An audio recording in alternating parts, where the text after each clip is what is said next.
It's time to wrap up this year's Retro Challenge. So Retro Challenge 2025-10. Today we have the 25th of October 2025, and this is my final vlog entry for the Retro Challenge. My contribution here is with the Microprofessor MPF1 from 1981 and my graphics card, which my challenge that I set for myself was to run a piece of 3D Z80 software on it, a rotating cube. And in this episode, my last vlog entry, we are going to demonstrate that double buffering is now implemented, and I also added some other goodies. So let's get started with this. Let's fire up the machine. Graphics card is booting up, so by now we have firmware version 1.5 and the machine is good to go. Of course, the programs we are running from PicoRAM Ultimate, my SRAM emulator, so it emulates the 6116 SRAM chip here using a Raspberry Pi Pico microcontroller, and we can load memory dumps from SD card. So let's get started and load a program here. It's a final cube demo program. So given that the ready line, the wait line to put the Z80 in wait mode is occupied by the graphics card, I have to hold down the reset button manually for now while I'm operating the PicoRAM, right? So let me load the program here, and now we have cube3.ram, and it has been loaded, and now the machine is good to go, starting at address 1800, which is usual for this RAM chip, the default address, and go. So let's see what we can do now. So the first thing you notice is we have now a little status display here, which basically shows you the number of entries in the command buffer, like I mentioned and explained previously. So the card is basically an I/O extension, and it has a FIFO buffer, right? First in, first out. So the microprocessor can send drawing commands to this graphics card, and then basically these commands are not executed immediately, with the exception of a few, but most of them are put in a queue, right? Or let's say in a FIFO buffer, and then upon the execute or playback buffer command, they are being drawn and put on the display. So this is because, especially for 3D graphics, right, if you even want to draw a single cube, the Z80 obviously needs a bit of time to do the trick and to compute all the points. And if I wouldn't buffer this on the graphics card, right, you would see that, I mean, you could watch the cube being drawn, and that would of course defeat the purpose of having the illusion of, you know, a rotating cube that's been displayed at once. So you see that as I'm now putting points in the buffer, two things. First of all, you see the buffer fill status here, right? So what we can see here is the total number of drawing commands in the buffer. These are draw line commands and redraw commands, basically. So, and as I'm adding points to the buffer, right, by sending drawing commands, you see that this number adds up quickly, right? So basically, each time we draw a cube, we have to send 60 draw line commands. This is the way this code works that I inherited, right, and ported to the machine. And then you also see, like, basically I have the ability to play back only parts of this buffer. So you see that the latest range of points that has been added is in this interval here from 3539 to 3407.01. Or is it an 8? Hard to tell from here. But basically you can now instruct the graphics card to play back only regions in that buffer. That could be useful, for example, for implementing a game. Say you have sprites, right? So like Space Invaders, say you pre-draw all the sprites and put them as drawing commands in the buffer. So these are vector sprites, so to speak. And then you can during runtime, when you don't have a lot of time, you can just instruct the card to play back this sprite from range A to B or that sprite from range C to D, right? And so this is very little overhead, of course, for the CPU then, because basically it only needs to send two output commands to the graphics card, and then the graphics card is doing all of the sprite drawing or vector sprite drawing autonomously, right? Which is of course the whole idea behind sprites, like raster sprites, like in the Commodore machines, for example, or in the TI-99 4A. Of course, you also know that the sprites to be drawn on the screen, they do not require any CPU number crunching or a lot of cycles. So basically the sprite hardware is doing this autonomously, and if a few registers are set, right? Which is of course the whole purpose of that, to give a smooth impression of things moving on the screen, and the CPU doesn't have to be involved. So yeah.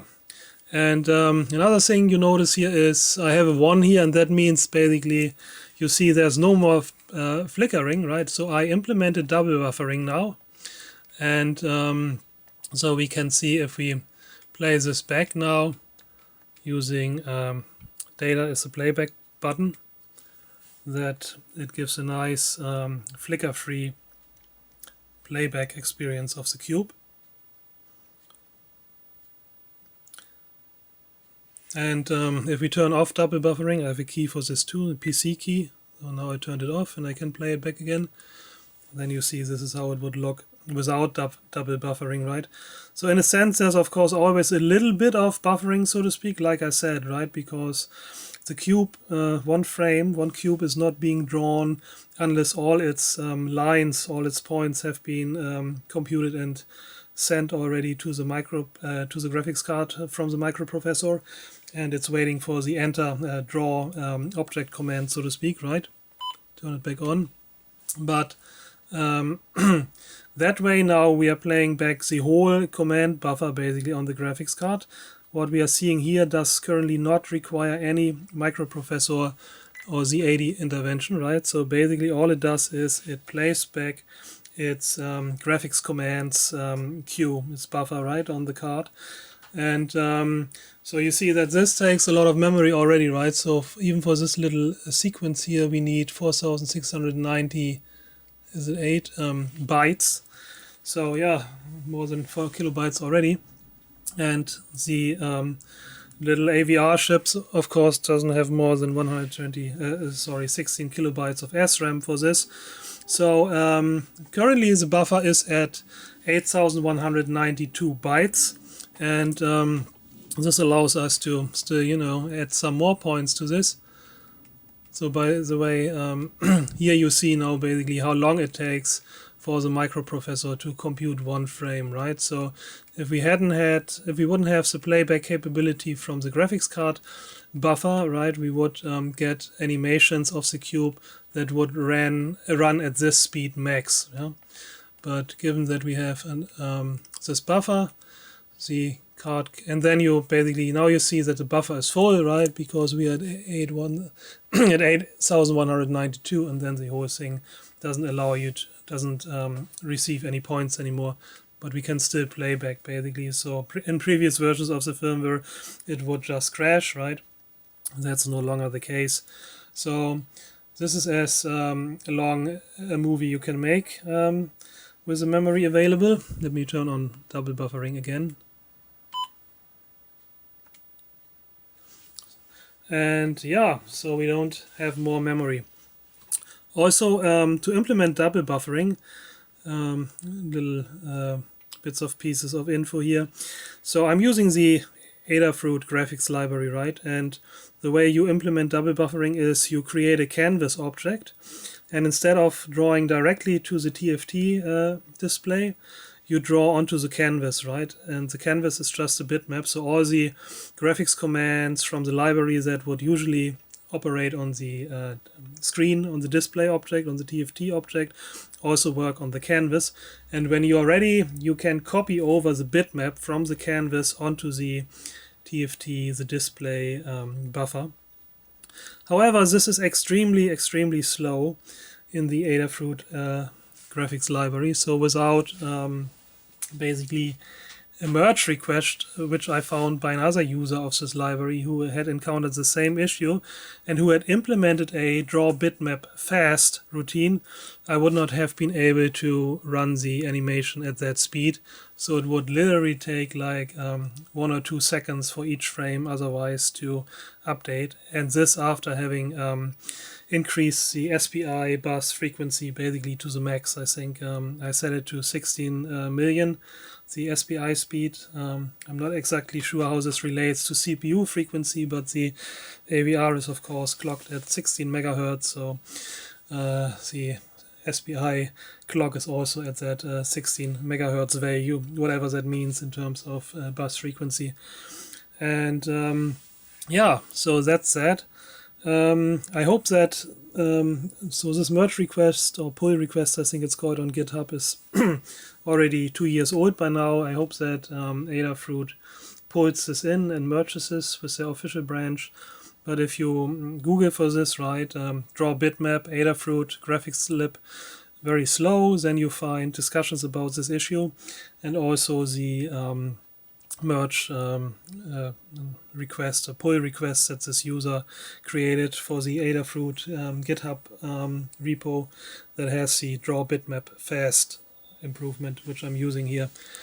Okay, so yeah, another little thing that I added is I added colors, but given that I can't, that the buffer is full, I gotta restart the machine, or at least restart the graphics card. Let me do that. So with buttons keys 1 and 2 on the Microprofessor, I can determine foreground and background color. Gotta load the program again from PicoRAM.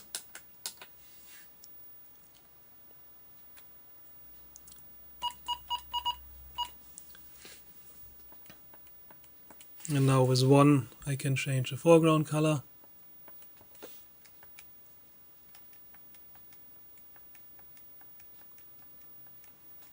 Nice blue. And currently I just have a palette of 8 colors, right? But in principle, of course, given that the commands are all 1 byte, I can of course easily add palette of 256 if I wanted to, right? But yeah, then I need to sit there and figure out all the colors that I like, and that's a bigger task.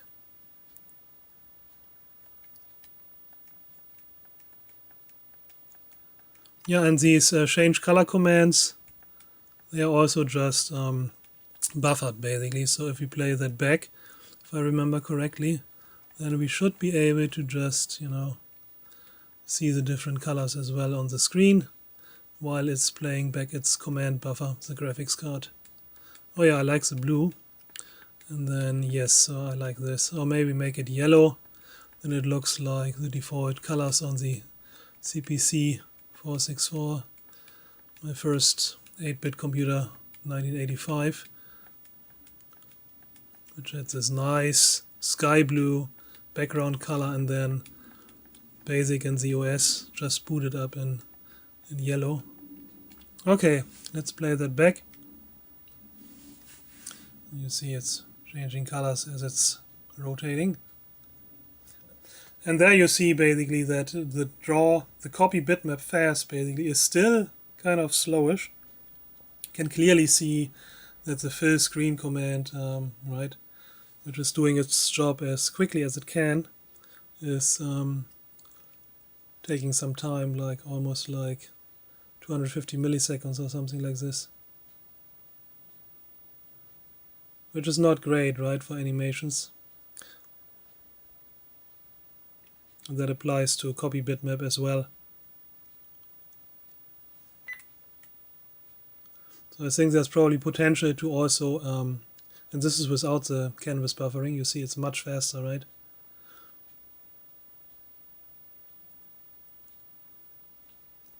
Yeah, and then there's another little thing, of course, I can also turn off the status display here, right? So if I hit the rec button, then you don't see the buffer status.